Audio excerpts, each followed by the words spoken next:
আল্লাহ রাব্বুল আলামিন বলেন, আনিল মুজরিমিনা মা সালাকাকুম ফি সাকার ক্বালু লাম নাকু মিনাল মুসাল্লিনা ওয়া লাম নাকু নুতঈমুল মিসকিন ওয়া কুন্না নাখুদু মা'আল খাইরিন ওয়া কুন্না নুকাযযিবু বিয়াউমিদ্দিন।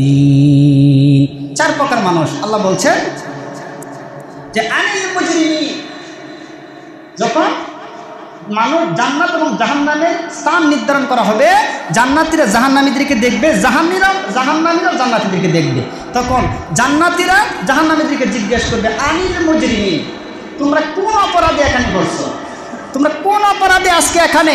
তখন তারা নিজেরাই জবাব দিবে। এই জবাবটা আল্লাহ কোরআনে বলছেন।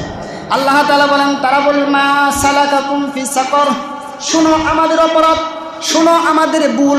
এক নাম্বার ভুল হলো ক্বালু লাম নাকু মিনাল মুসাল্লিন, এক নাম্বার হলো আমরা নামাজি ছিলাম না এবং নামাজীদের দলের অন্তর্ভুক্ত ছিলাম না, এই জন্য আমাদেরকে আল্লাহ আজকে এই সাকার নামক জাহান্নামে ফেলে দিয়েছেন। একজন বুঝে থাকলে বলেন উনি কে? আল্লাহ বলছেন এক নম্বর অপরাধ যারা নামাজ পড়ে না, নামাজ ছেড়ে দেয়। আচ্ছা, আমরা এখানে যারা আসছি সবাই তো 5 ওয়াক্ত নামাজি নাকি? যারা নামাজ ছেড়ে দেয় তাদের জন্য এই সাকার, এই জাহান্নাম, এক নম্বর। 2 নম্বরে আল্লাহ তাআলা বলেন, ওয়ালাম নাকু নুতঈমুল মিসকিন, যারা এতিম মিসকিনদেরকে গলা ধাক্কা দিয়ে বের করে দেয়, খাবার দেয় না, বরং এমন স্বৈরাচার দুনিয়াতে আছে না নাই? ও দুনিয়ার মানুষ, শুনে নাও, শুনে নাও, একটি ঘটনা আমি আপনাদেরকে সংক্ষিপ্ত সময়ে শোনায়া দেই। এমন একজন আল্লাহওয়ালা বড় ধরনের একজন আলেম ছিলেন, আব্দুল্লাহ বিন মুবারক। তার পার্শ্ববর্তী একজন অসহায় এবং দরিদ্র লোক ছিলেন, কিন্তু উনি একবার হজ করে এসেছেন, দ্বিতীয়বার হজ করার জন্য টাকা সঞ্চয় করে জমা করেছেন। এবার আমি আপনাদের কাছে একটি ফতোয়া জানতে চাই, বলেন একটা মানুষের যতই টাকা হোক, বলেন হজ জীবনে কয়বার খরচ? কথা বলেন, হজ জীবনে কয়বার খরচ? একবার।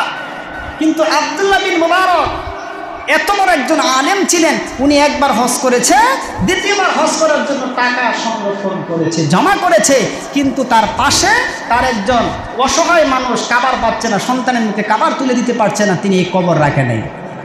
একদিন তার সন্তান তার পার্শ্ববর্তী দোস্তের বাড়িতে গোস্ত পাক হচ্ছে, সন্তান দাঁড়ায় আছে, সবাই গোস্ত দিয়ে কানা কাটছে, কিন্তু আব্দুল্লাহ বিন মুবারকের সন্তান দাঁড়ানো, কিন্তু তাকে এক লুকমা বাদ দেও না, বরং তাকে সাদেও না।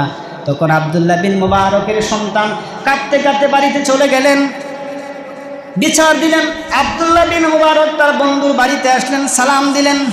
সালাম দেওয়ার পর বললেন, বন্ধু তুমি বাড়িতে আসো নাকি? বললেন, হ্যাঁ বাড়িতে আসি। সঙ্গে সঙ্গে বন্ধু বের হয়ে আসলেন, বলেন, ভাই কেন এসেছো? বলো বন্ধু, তুমি কি আমার সন্তান কলিজার টুকরা কি তুমি চিনো না?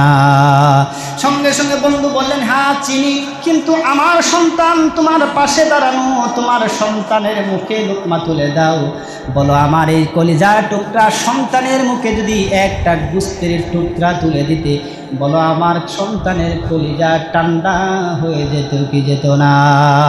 এই কথা যখন বললেন, সঙ্গে সঙ্গে আব্দুল্লাহ বিন মুবারকের বন্ধু, যেই লোকটা গোস্ত দিয়ে কানা খেয়েছিলেন, ওই লোকের চোখ থেকে দর দর করে পানি ফেলে দিয়ে বললেন, দোস্ত রে, আমি কি বলবো রে দোস্ত, আমার একটি ঘটনা শোনাই।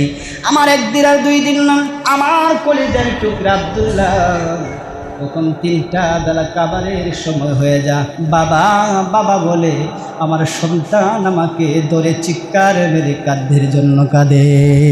এই দুনিয়ার মানুষ তাকায় দেখো, পৃথিবীতে এমন কোনো বাবা নাই যে সন্তানের চোখের পানি সহ্য করতে পারে।